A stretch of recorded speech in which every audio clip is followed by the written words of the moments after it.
네, 안녕하세요. 창필직입니다. 오늘 말씀드릴 주제는 물란마리의 진실, 폭리를 취하는 계란말이집의 내부 사정에 대해서 좀 얘기를 좀 해보려고 합니다. 자동차 공인비라고 혹시 들어보셨나요? 차를 수리를 하고 명세서를 보게 되면은 제 기억으로는 실제 들어간 부품값보다 공인비가 더 나옵니다. 물론 뭐 일반인이 뭐 이렇게 바꿀 수 있는 뭐 이런 것들은 좀 쌀 수도 있겠지만 수리하시는 분들도 다 이 클래스가 다 다르잖아요. 이 기술적인 수준, 뭐 경력 이런 게 다 다르기 때문에 그 공인비도 천차만별이라고도 할 수 있겠죠. 같은 1시간을 일해도 누구는 뭐 8,000원짜리 최저 시급이라면은 또 어느 누구는 뭐 몇만 원, 몇십만 원 받을 수 있는 거니까. 근데 자동차를 정비하고 우리가 명세서를 봤을 때 부품값보다 공인비가 훨씬 더 크다고 해가지고 우리가 막 따지고 그러진 않잖아요. 막 부품값이 5만 원이야. 근데 공인비가 10만 원, 그러면 15만 원이나 받아먹냐? 뭐 이렇게 막 따지진 않는단 말이죠. 그냥 그런가 보다 합니다. 그만큼 뭐 사람 노력이 들어갔으니까. 근데 얼마 전 이 외식업계에서도 이 공인비를 무시하는 그런 사건이 일어났습니다. 이게 일명 물란마리 사건이라고, 계란말이에 물을 엄청 많이 넣어서 이게 물란마리라고 얘기를 하게 되는 건데, 서초동에 장꼬방이라고 하는 제가 좋아하는 김치찌개집인데 그곳 계란말이가 좀 명물입니다. 계란말이를 철판에 얇게 펴서 그 얇은 계란물이 활짝 펼쳐지고 그렇게 해서 익으면은 철 주걱으로 이게 한 방에 쫙 말아가지고 계란말이가 막 밀푀유처럼 막 이렇게 여러 겹 뭐 이렇게 되도록 만드는 방법인데, 물이 많이 섞여 있다 보니까 색깔이 좀 옅을 수도 있고 오래된 철판 때문에 뭐 철이 같이 뭐 나온다나 뭐라나 그래서 뭐 철분이 많다고 이렇게 비꼬더라고요. 그리고 그 안에는 뭐 야채도 별로 안 들어있고 한마디로 원가는 별거 없는데 뭐 거저빤다 뭐 이런 고발성 사건인데, 근데 제가 봤을 때는 그곳 계란말이는 물이 어느 정도 들어가야지 그렇게 얇게 펼 수가 있고, 야채도 뭐 많이 있지 않아야 그렇게 얇게 잘 말리거든요. 그리고 얇은 게 십수겹 쌓여야 그 식감이 살아나게 되는 거죠.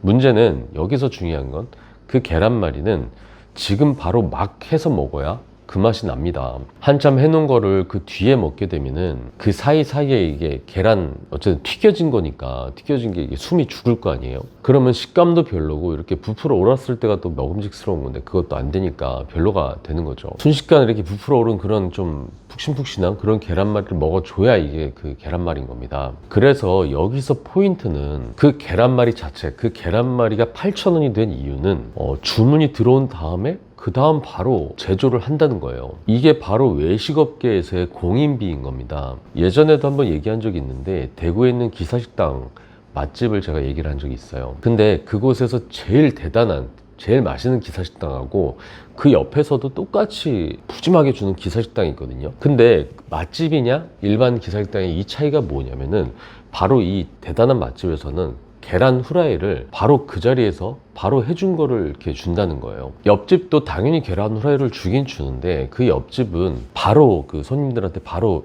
앞에서 해주는 계란 후라이가 아니라 미리 해놓고 이렇게 쌓아놓는 거죠. 이게 엄청난 차이인 건데, 계란 후라이를 한 사람 한 사람 이렇게 바로바로 주려면은 계란 후라이만 전담하는 이모님 한 분을 써야 됩니다. 계란 후라이 때문에 거기 사장 입장에서는 사람 한 명을 더 쓰게 되는 거예요. 그러면 그 계란 후라이 붙이는 그 이모님 한 분의 일당을 뭐 10만 원을 준다? 그러면 그 식당이 되게 장사가 잘 돼서 200명이 와서 계란 후라이를 밥을 먹는다 쳐요. 그러면 200명이 와서 계란 후라이를 해줘. 그럼 계란 후라이 담당하는 이모님 일당 10만 원 나누기 200개 이렇게 해버리면은 계란 후라이 한 개당 그 500원의 공인비가 생깁니다. 인건비인 거죠. 계란 하나는 200원인데 500원의 공인비가 합쳐져서 이게 700원짜리가 되는 거예요. 우리도 가끔 뷔페 가면 엄청 푸짐하고 가성비 죽이잖아요. 근데 거기 특징이 뭐냐면 이게 다 새벽에 나와서 반찬들을 다 해놓는다는 거죠. 그래서 한식 뷔페 같은 데 가면 수십 개 반찬이 있는데 정작 사람은 많이 안 써요. 그게 공인비가 얼마 안 들어간 겁니다. 이게 미리 해놓으면 되는 거니까.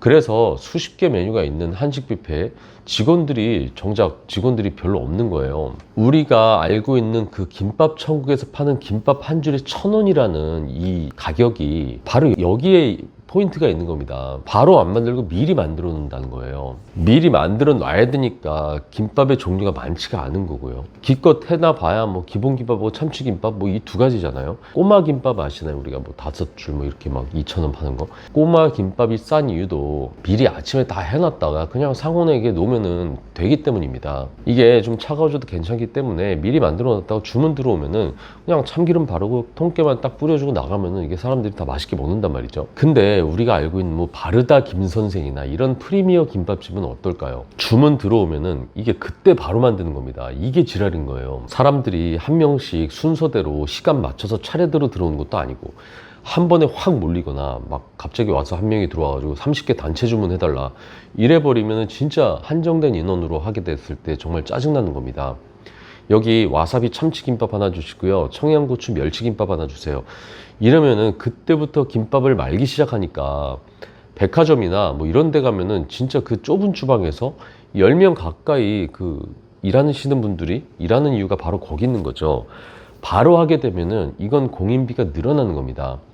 그러면 장꼬방 계란말이를 물란말이라며 조롱받은, 직접 영상을 보시면 아시겠지만 그 작업 그거 아무나 못합니다. 이게 몇 년에 걸친 고수들이나 그렇게 할 수 있는 거예요. 설마 그분들이 뭐 계란 몇 알 뭐 한두 판 알끼려고 그렇겠습니까? 자기들 가게만의 정말 차별화된 계란말이를 하기 위해서 정말 많은 노력을 했고 그만큼 노력을 해서 자기만의 그 시그니처 메뉴를 만든 거잖아요. 또 그거를 최고의 농도로 맞추고 최고의 식감을 주기 위해서 정말 수없이 연습하고, 그것도 그때그때 주문 들어왔을 때 바로바로 해줘야 되니까 엄청난 달인의 속도가 나는 거예요. 무지하게 속도가 빨라진 거예요. 속도가 무지하게 빨리 해서 계란말이가 나오니까 잘 모르는 그 사람들은 아니 계란말이 1, 2분 만에 다 말아놓고 8,000원이나 받아먹냐? 뭐 이렇게 얘기를 할 수도 있지만, 만약에 우리가 치과에 가서 충치를 뽑아.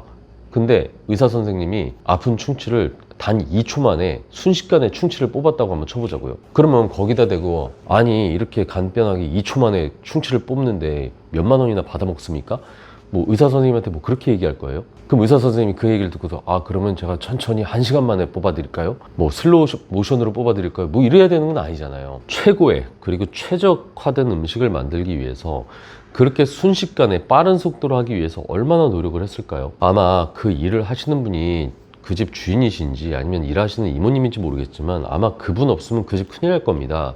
그건 알바들 뭐 하루 이틀 교육한다고 나오는 계란말이가 아니거든요. 이게 우리가 족발집 같은 데 가더라도 족발 그 한 짝 그 시장에서 그 생족 하나 이 자체는 그렇게 비싼 게 아니에요. 근데 우리가 먹는 이 족발이 나오려면 그 족발 삶는 건 이건 아무나 못합니다. 정말 숙련된 누군가가 해야만 하는 거기 때문에 이게 리스크가 큰 겁니다. 다른 사람이 해버리면은 똑같은 재료에 똑같은 양념 써도 이게 맛이 확 달라져 버리니까 이게 마누라한테도 못 맡기는 겁니다. 그리고 이게 그 족발을 삶는 가운데서도 정말 엄청 심혈을 기울여야 되고 짜증나서 못 해먹겠다고 하는 사람들이 그래서 많은 거예요. 이 족발집들이.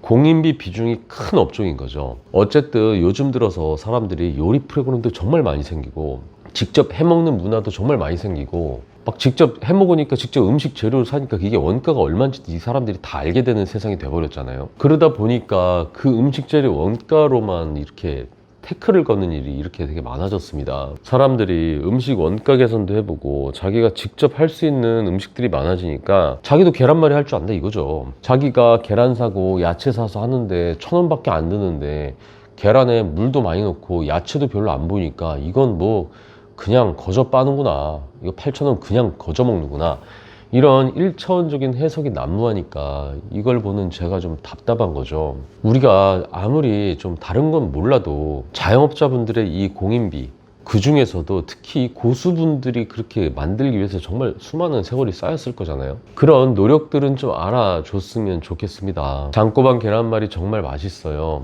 이 기회를 빌어서 시간 되시는 분들 장꼬방 가서 김치찌개도 드시고 계란말이도 드시고 드시면서 자영업자분들의 숨어있는 노력, 그 공인비에 대해서도 한 번씩 생각해 볼 수 있는 기회가 됐으면 좋겠습니다. 제가 뭐 창풀TV에서 따로 뭐 광고비를 받는다거나 이런 거를 여태까지 하지는 않았는데요. 요즘 들어서 초보 창업자들을 위한 채널인 창풀TV를 위해서 후원을 해주시는 분들이 좀 생겼거든요. 그래서 이렇게 하단에 그분들의 좀 사업을 제가 좀 간접적으로 알리는 그런 역할이라도 좀 해드리고 싶어서 그때 밑에 하단 광고를 넣게 됐으니까요. 혹시라도 창업에 관심 있으신 분들은 한 번씩 검색하셔서 그 브랜드에 대해서도 한번 알아보셨으면 좋겠습니다. 이상 창풀직이었습니다.